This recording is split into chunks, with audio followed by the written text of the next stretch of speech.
What's the best headlight upgrade for my car?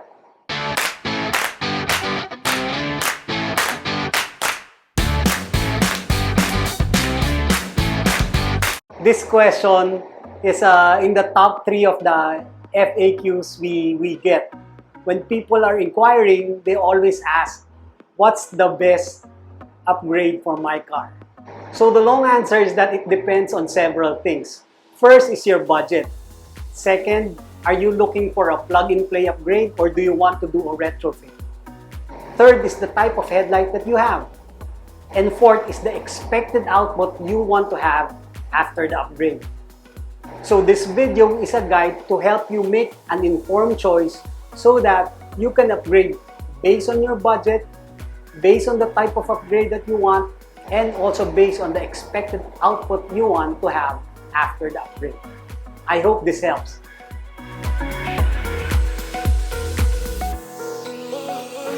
So the first is the budget that you are willing to spend for your upgrade. Are you willing to spend 5,000 to 8,000 pesos on a plug-and-play bulb? Or are you willing to spend 15,000 to 25,000 for a proper HID or a LED projector retrofit? So you have to first decide the money you're willing to spend for this upgrade. Second is the type of upgrade that you want to have. Are you looking for just a plug-and-play bulb? This will cost between 5,000 to 8,000 only.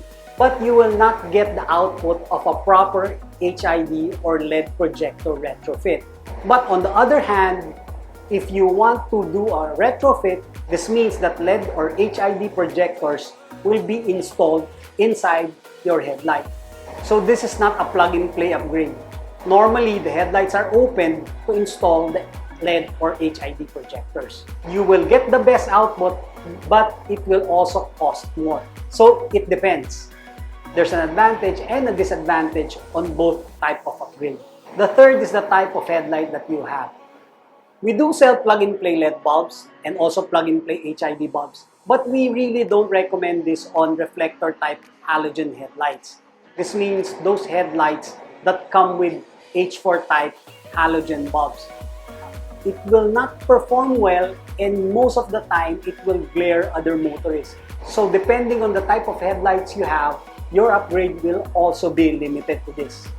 And fourth is the expected output you want to have after the upgrade. Some people, it's okay for them to have, let's say, 20 or 30% increase in output.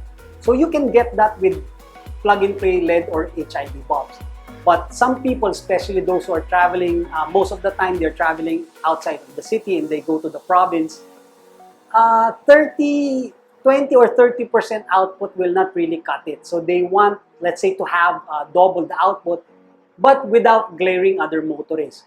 So it's very important that you have in your mind the expected outcome or output that you want to have.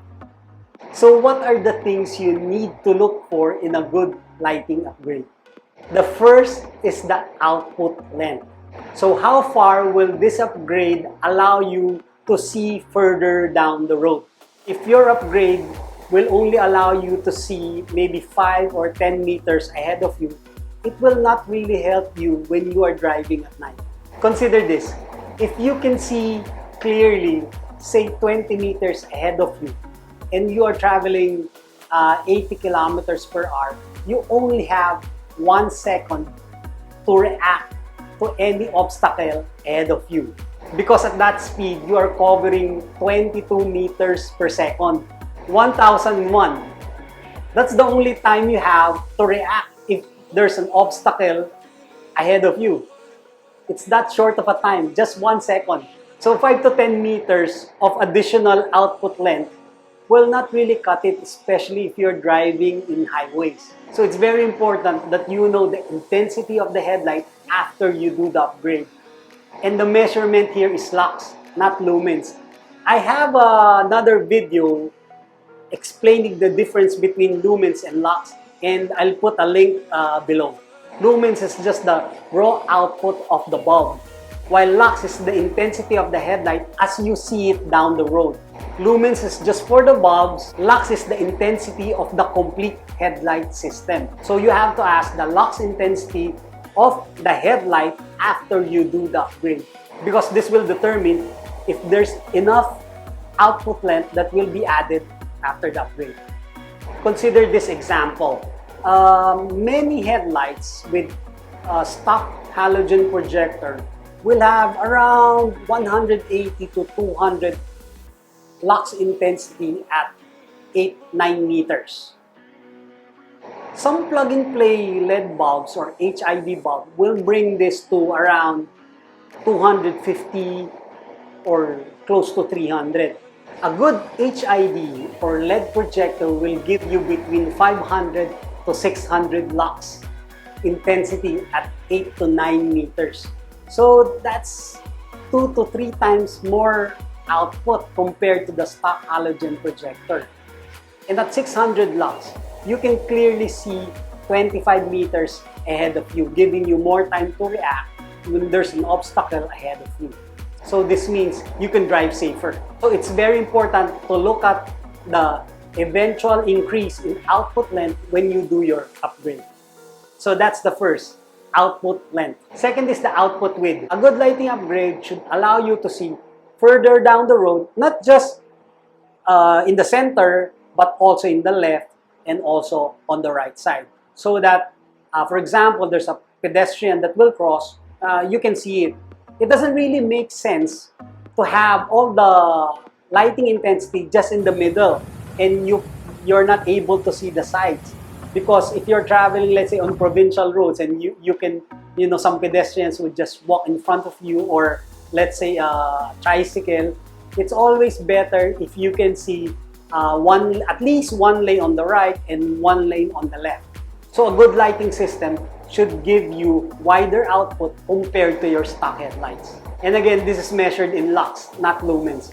So when we do our testing with lighting upgrades that we have, whether it's a plug-and-play LED bulb, a plug-and-play HID bulb, or an HID or LED projector, we don't just measure the middle intensity. We also measure intensity on the left and also intensity on the right. So if you have a dramatic increase in intensity in the left, in the middle, and on the right, then you are getting your money's worth.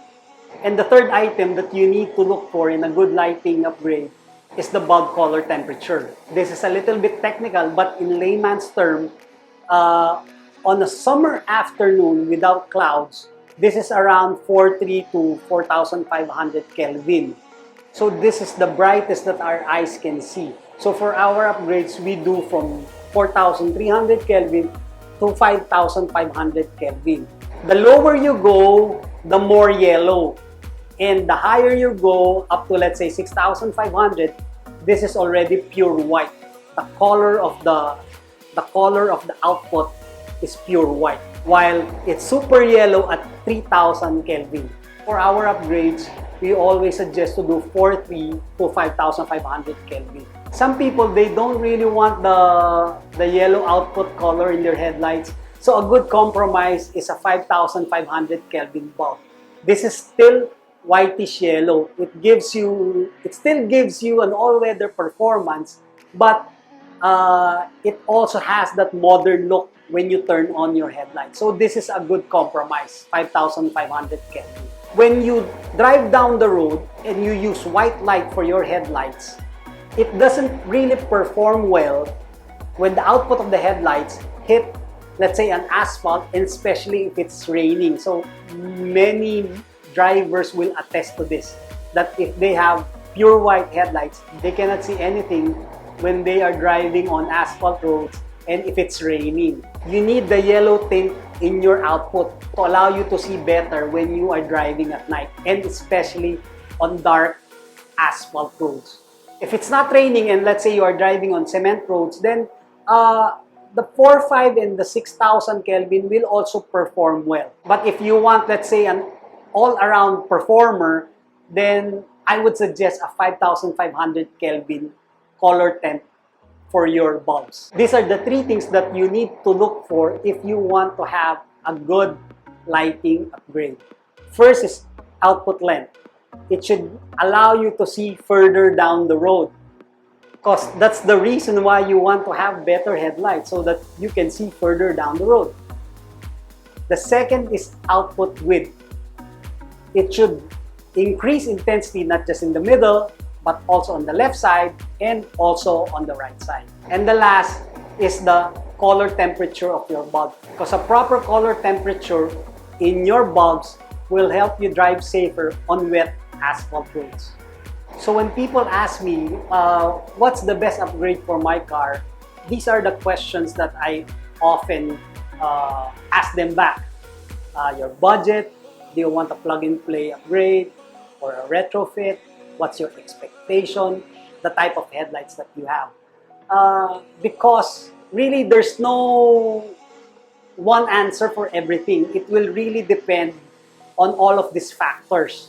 A good shop should always explain to you the advantage and disadvantages of all of these upgrades and not just move you to one. So I hope this video helps you. If it did, click the like button and subscribe to our channel. Also hit the notification bell so that you know every time we release a new video. Please also share. You can also comment and contact me directly if you have questions about the upgrade that you want to have. This is Gary Q from the Retrofit Shop.